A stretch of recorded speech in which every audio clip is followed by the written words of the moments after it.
Welcome to Robert Kiyosaki's The Business of the 21st Century. Robert Kiyosaki is recognized internationally as one of today's leading financial experts. The author of the best-selling Rich Dad, Poor Dad, his books have been translated into 51 languages in 109 countries and sold more than 28 million copies worldwide. Robert has spent his life educating people on how to attain financial freedom. Now, through this special video presentation, he explains why network marketing is indeed the business of the 21st century and how you can take advantage of its opportunities to create the life you desire. The next thing I want to cover with you is one of the most important lessons my rich dad gave me, and it was called the cash flow quadrant. And what my rich dad explained to me is that there's 4 people in business. One are E's, employees. S stands for small business, self-employed, or specialist. B stands for big business, and I stands for investor. And the thing of note here is that most people who go to school are programmed for the E and the S side. For example, it was my poor dad who always said to me, son, go to school so you can get a nice, safe, secure job. And so my poor dad wanted me to be an employee. And since the time I was a kid, get a safe, secure job, steady paycheck, and benefits. Okay? I didn't want to be an employee. And I said, Mom and Dad, I want to be a rich man. And I'd fight with my dad. So my mother finally said, son, if you want to be rich, my mother was a registered nurse. And she said, if you want to be rich, the richest people I know are doctors. So my mom wanted me to come over here, be a specialist or a small business person. I said, there's only one problem with that, Mom. Doctors are really smart. And she says, you got a good point there. I'm not going to be a doctor. So I went to school. I have a Bachelor of Science degree. I can drive ships and I can fly planes. I flew for the Marine Corps.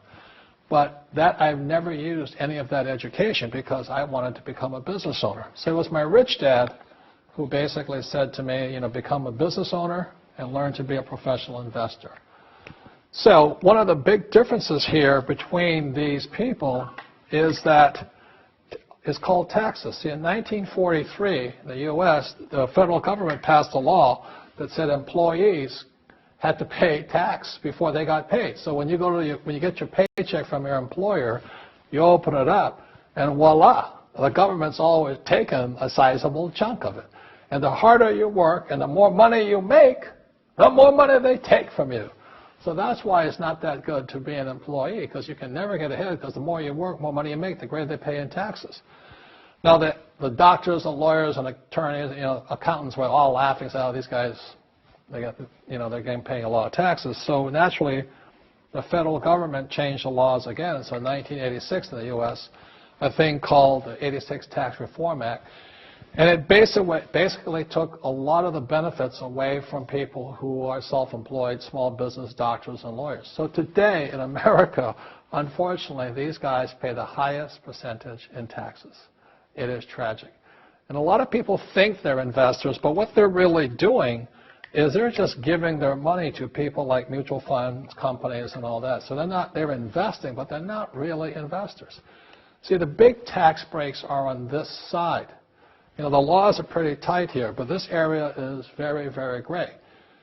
So by being a business owner on the right-hand side of the quadrant, you can make a lot more money and pay a smaller percentage of taxes legally. And the key word is legally.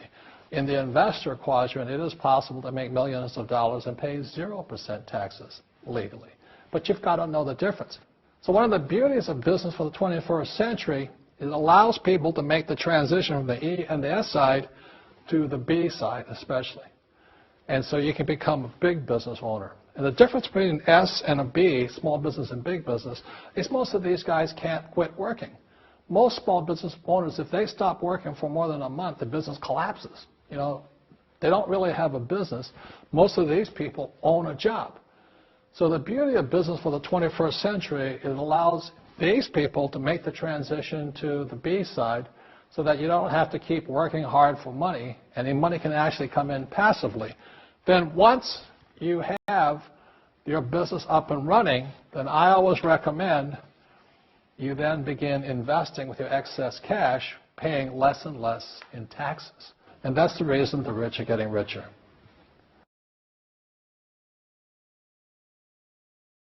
So Rich Dad, Poor Dad is a very simple story of my two dads. My real dad was the head of education for the state of Hawaii.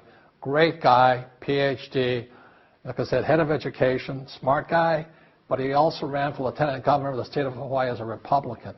Unfortunately, he lost, and he ultimately died poor, so that's why I call him my poor dad. My rich dad, on the other hand, didn't finish school, but he ultimately became one of the richest men in Hawaii. So he was my best friend's father, and starting when I was just the age of 9, my rich dad began teaching me about money and business and why the rich are getting richer and why there's this big gap between the rich and everybody else today. So Rich Dad is a very simple, true story about two fathers, Rich Dad and Poor Dad, tell their two sons about money. And it was my poor dad always said, go to school, get a job, work hard, and all that stuff. And my rich dad says, you'll never get rich doing that. You'll never be a free man. So that's kind of the differences. But if I would show you a diagram of the differences here, is that in financial education, this is very simply the difference. Because there's no financial education in our school, most people do not understand financial statements. So this here is income, expense, assets, and liabilities. And the reason my poor dad was poor, it was very simple. Because he couldn't read a financial statement because he didn't have financial education in school. He was financially illiterate, although a PhD. And my poor dad always said, our house is an asset. And my rich dad said, your father may be well educated, but he can't tell assets from liabilities. So very simply, my rich dad said to me, assets, whether you work or not, put money in your pocket. So when a banker looks at your financial statement, the banker looks at this and says, oh, you have assets and you're putting money in your pocket. And if you look at your house, it's really a liability because every month it takes money from your pocket. Now I can hear people say, well, it's, I don't have any debt on it, but still every month you have insurance, you have upkeep and expenses to it. So very simply, the reason I'm a rich man today was I knew the difference between assets and liabilities. And I get richer and richer because every year I add more assets to my balance sheet here.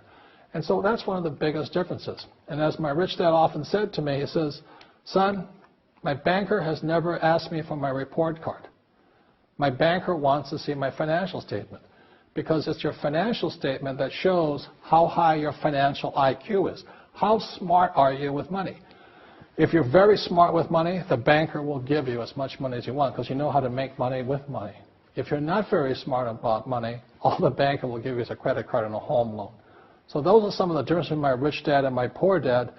And if you stay tuned, you'll find out how you too can create assets instead of liabilities. Because if you're going to survive in the 21st century, you need more assets than liabilities.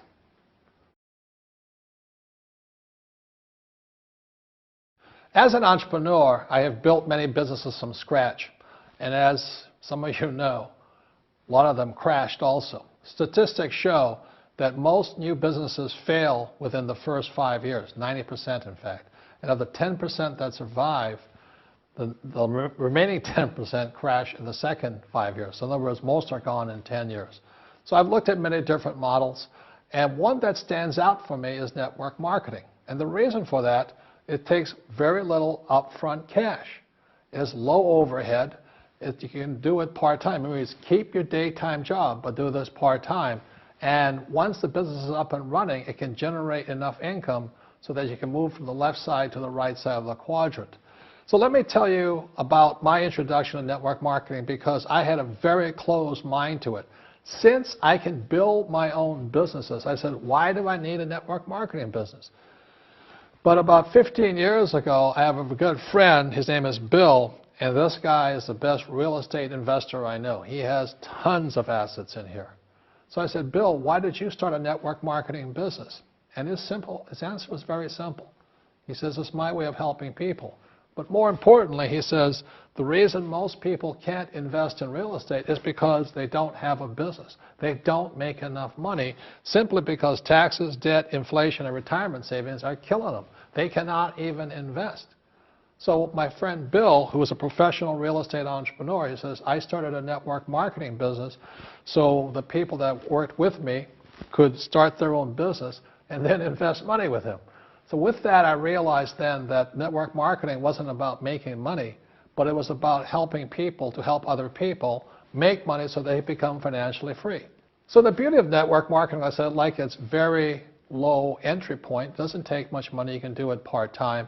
And where you profit is in most big corporations is they spend millions, sometimes billions of dollars in advertising.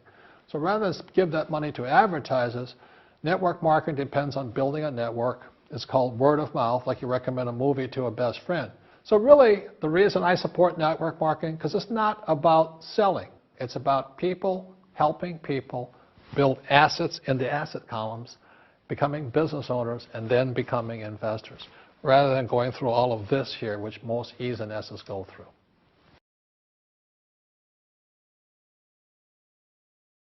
As you know, with this financial crisis, it is the E's and S's who are getting crushed. These people are competing with people in China and India for jobs, or Eastern Europe and things like this. So the idea of working hard to make more money is absolutely ridiculous. Plus, taxes are just nailing these guys, plus inflation. So the business for the 21st century is designed to take people from this side to this side. Let me explain some of the differences between small business owners and these guys. These guys here work for money. They work hard, they make more money, they get taxed. And the difference between the B quadrant people and I quadrant people is they build assets. So, rule number one is entrepreneurs make things happen, but they make different things happen. Instead of working for money, they work hard to build assets. So point two, it takes courage to be on the B and the I side. See, these guys here want a steady paycheck. They want to get paid today. But the big difference and why it takes courage is these guys, it takes time to build an asset. But most importantly, point three, for true entrepreneurs who build assets, it'll bring freedom. Now, one of the problems with this area, as you know, it takes capital. In other words, it takes a lot of money to buy some of these apartment buildings, to build a business and things like this. But there is a way. There is a way to do it with very little capital, and that's what I'm here to talk to you about. It's about a business for the 21st century.